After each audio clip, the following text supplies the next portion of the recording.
Everybody, it's Sports. I'm Ricardo Lightborn. Tonight, this one goes out to Ingrid Aroma down there in New Providence. And yeah, please do behave, okay? Here we go. The Tabernacle Baptist Academy Falcons are simply making history. And they are producing some well-rounded students who perform in arts, athletics, and yes, they do well in academics. Kim Mullings has this story on an impressive group of students who are doing very well this year.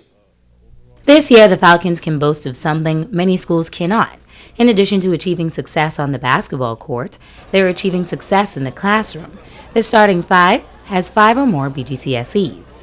Head coach Kevin Clark says these young men are not only talented, but special. I've never been around a set of boys like this before, in my 17 years coaching. I've never been around a set of boys. We might have 1, maybe 2, but to have as many as we have with, the BJCs, the multiple BJCs and the BGCSEs right now, I mean, what can I say, is a testament of the teachers and everyone around here that's been pushing them and their parents. Team captain Desmond Butler has 7 BGCSEs, all of which he took in the 11th grade. He has a cumulative GPA of 3.70 and is now doing AP classes for college credit.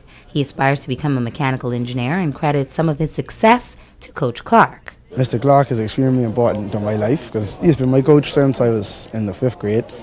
He taught me everything I know about basketball, but he made sure that I continue to do well in school because you can't fall off in the class or else you can't play. Butler adds that being team captain was relatively easy, having a group of guys that all shared the same mindset in the classroom and on the court. Having been at Tabernacle for more than 3 decades, serving in various positions, now Administrator Norris Bain says they make an effort to ensure that students keep up to a standard. It's more than just basketball. Schoolwork is important too. There's going to come a day and time in life when you will not be able to run as fast, jump as high. Those persons that are my age and older and maybe just a little bit younger can attest to the fact that that is true.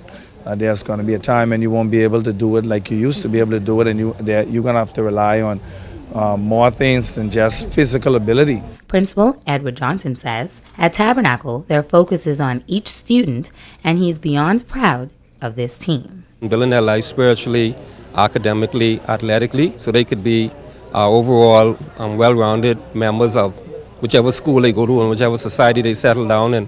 And we could say we're proud of the boys.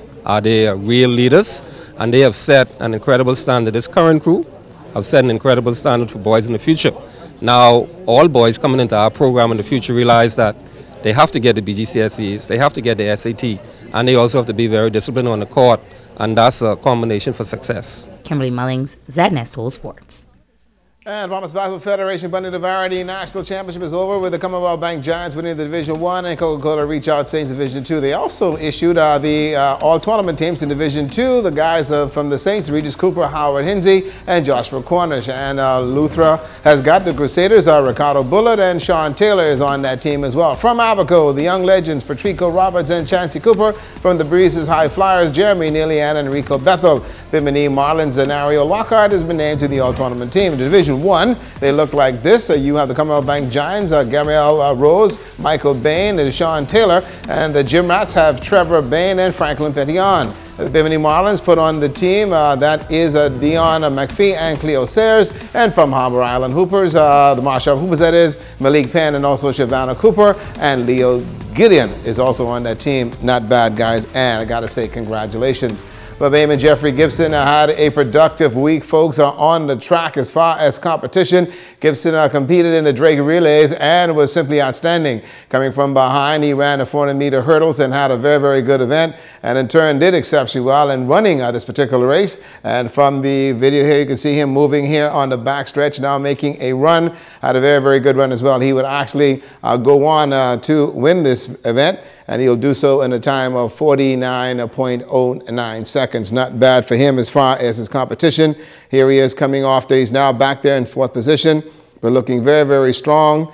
And we'll go in here and actually come from behind to win this one. And Jeff says simply he's working on some pretty good things this track season.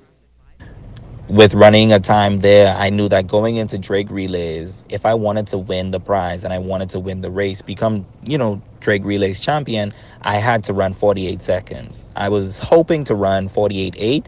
And I was still happy with the season's best. I know that it wasn't the time that I was expected, but it still shows progression and consistency. And that is what I'm striving for, being consistent in running fast times and winning races.